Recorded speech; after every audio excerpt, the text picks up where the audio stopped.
where you got two different pools of potential voters working on it, because with the vast number showing up under SB2 at the polls, not at the deliberative session. Right. So therefore, they're going. Hundreds of people, almost 1,000 people showing up. That's not necessarily true, Keith. 901 last year. Yes, because of a hotly debated town you're clerk's race.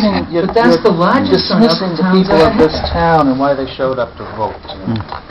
It's still the point. Very it's an analysis of what happened, and it's a view. And excuse me, well, is the protocol here a free-for-all?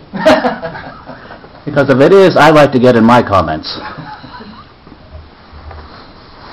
Well, you had your chance to talk for a second. Wait a minute. Oh, whoa. Let's address the debate now, just like town meeting. I'm happy to address it. Well, I can see he's still in his seat, and we're trying to get some discussion. Well, no, you said your case was closed. Well, I was asked a question. I asked the question. So I don't think he's done yet. Well, he was ready to shut. Okay, go ahead.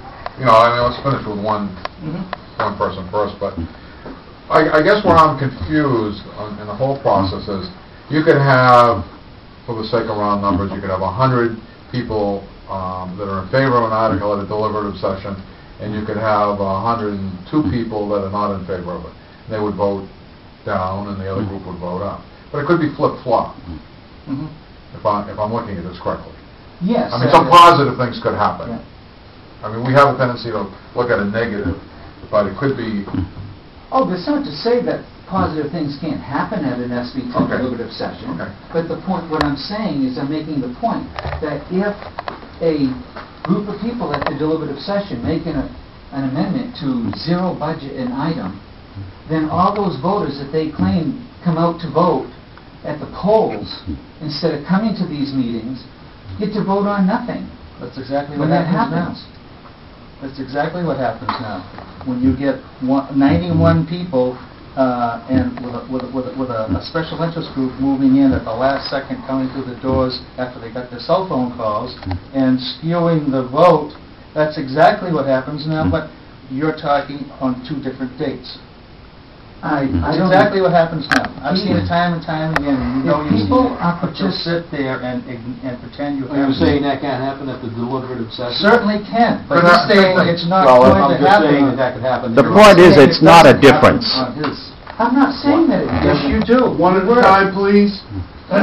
First of all, again, the people at the town meeting, if there's an amendment to zero budget something, they have heard the discussion, the pros and cons, and that body has been privy to the information that is necessary for them to be able to vote knowledgeably. And if they happen to believe the figures confirm that. they may confirm it, but it doesn't mean it's right. So I'm sorry. So It hasn't. 901 people aren't right, but the 91 that go to your...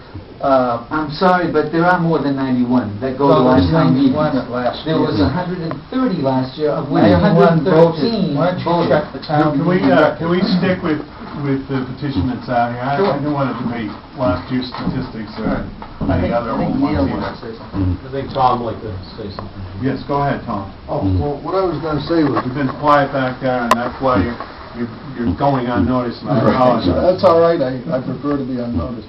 But I think, Matthew, you said that Chester tried to get SB2 and wasn't passed. No, I didn't say they had tried. I said some of the towns have tried to get SB2 and it hasn't passed. Chester has got it on the warrant article this year. I thought they already had SB2. No, they don't. They have it in their school district. Oh, in the school district. Okay. Oh, the other thing I wanted to say was, and just, it only takes a second. Can we get the camera on, Tom? Yeah. Clear that up a Was little bit. with the few voters that went to town meeting, very few voters. I mean, I think what we're saying is the same thing, that if we've got these few voters that are voting in the town budget, so the few voters that would, the few voters that would go to the deliberative session, we're talking approximately the same amount of people. Technically, Tom, it is half of what's going to town meeting. Even in Kingston, I've been to Kingston, Danville, Sandown, and I even went to Hampstead this year. There were 75 people or less at each one of those. Yeah, well, that's, whatever. And most of those were the town officials that have to be there. It's not even the townspeople coming out to support their own SB2 format, which SB2, in theory, I would agree, would be a very good concept if people participated in both sessions and went to the deliberative session, got the pros and cons on each warrant article, and then went to the polls 5 weeks later and voted. But they're not doing that. Well, who says they're not doing it? You just earlier, and you said this, I wrote this down verbatim, and it'll be on this film. You're saying that people are not getting the pros and cons. It doesn't make a difference if they talk to the neighbors, friends, and relatives, look at the website, read the newspapers. That's exactly what you said. You called it, right here, you said, SB town voters are not as knowledgeable as non-SB town voters. So you're calling 98% of the people, 98% of the voters in Raymond unknowledgeable. You're calling 98% of the people in Hampstead voters unknowledgeable. 98% of the people, the voters in Atkinson, they're unknowledgeable. Candia, 98% they're unknowledgeable. Danville, they're unknowledgeable. Newton, 98% of them are unknowledgeable.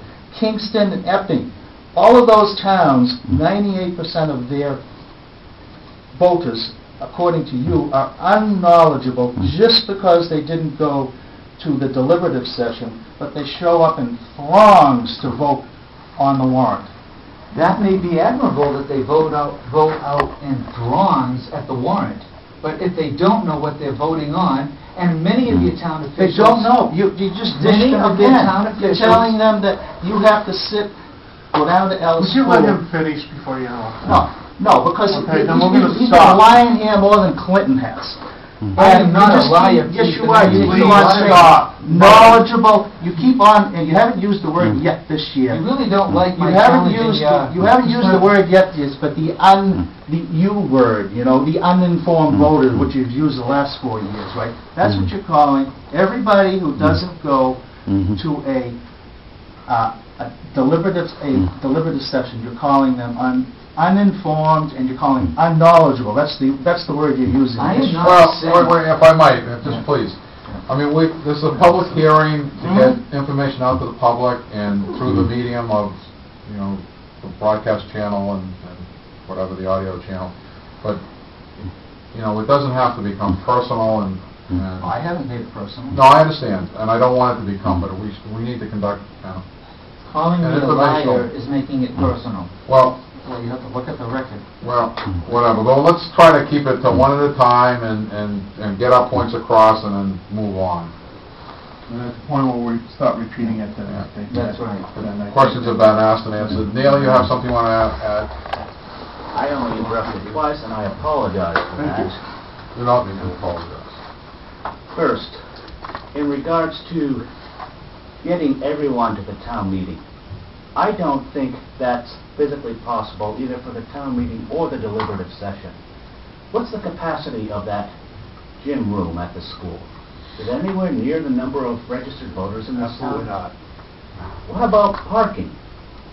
That gym is about 1/3 full, and there are no parking spaces left.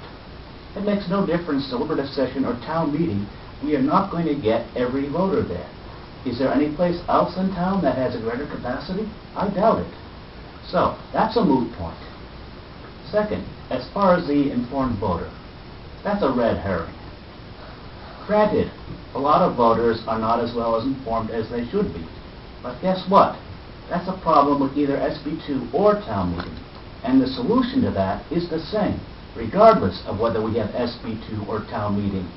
The solution is to inform all the voters through various channels such as the PEG channel, the website, various web discussion groups, flyers, whatever.